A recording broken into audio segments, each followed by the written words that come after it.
شروع کرتا ہوں اللہ کے نام سے جو بڑا مہربان اور نہایت رحم کرنے والا ہے۔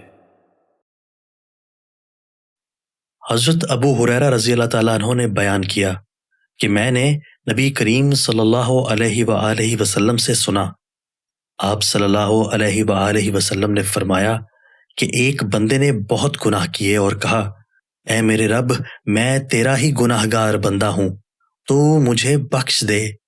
اللہ رب العزت نے فرمایا، میرا بندہ جانتا ہے کہ اس کا کوئی رب ضرور ہے جو گناہ معاف کرتا ہے اور گناہ کی وجہ سے سزا بھی دیتا ہے۔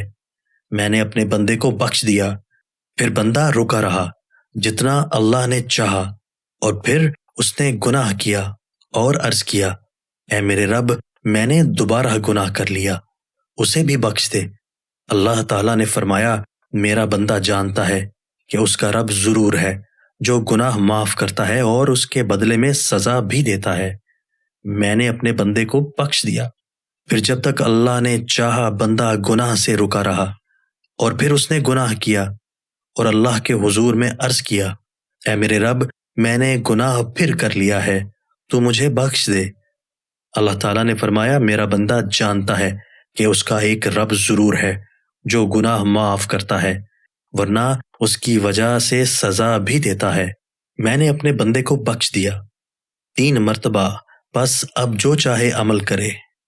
حضرت ابو ہریرہ رضی اللہ تعالیٰ عنہ نے بیان کیا کہ نبی کریم صلی اللہ علیہ وآلہ وسلم نے فرمایا، جنت و دوزخ نے اپنے رب کے حضور میں جھگڑا کیا۔ جنت نے کہا، اے رب، کیا حال ہے کہ مجھ میں کمزور اور گرے پڑے لوگ ہی داخل ہوں گے، اور دوزخ نے کہا کہ مجھ میں تو داخلہ کے لیے متکبروں کو خاص کر دیا گیا ہے۔ اس پر اللہ تعالیٰ نے جنت سے کہا کہ تو میری رحمت ہے، اور جہنم سے کہا کہ تو میرا عذاب ہے، تیرے ذریعہ میں جسے چاہتا ہوں اس میں مبتلا کرتا ہوں، اور تم میں سے ہر ایک کی بھرتی ہونے والی ہے۔ کہا کہ جہاں تک جنت کا تعلق ہے تو اللہ اپنی مخلوق میں کسی پر ظلم نہیں کرے گا، اور دوزخ کی اس طرح سے کہ اللہ اپنی مخلوق میں سے جس کو چاہے گا دوزخ کے لیے پیدا کرے گا، وہ اس میں ڈالی جائے گی۔ اس کے بعد بھی دوزخ کہے گی، اور کچھ مخلوق ہے، میں ابھی خالی ہوں۔ 3 بار ایسا ہی ہوگا، آخر پروردگار اپنا پاؤں اس میں رکھ دے گا، اس وقت وہ بھر جائے گی، ایک پر ایک الٹ کر سمٹ جائے گی، کہنے لگے گی، بس بس بس میں بھر گئی۔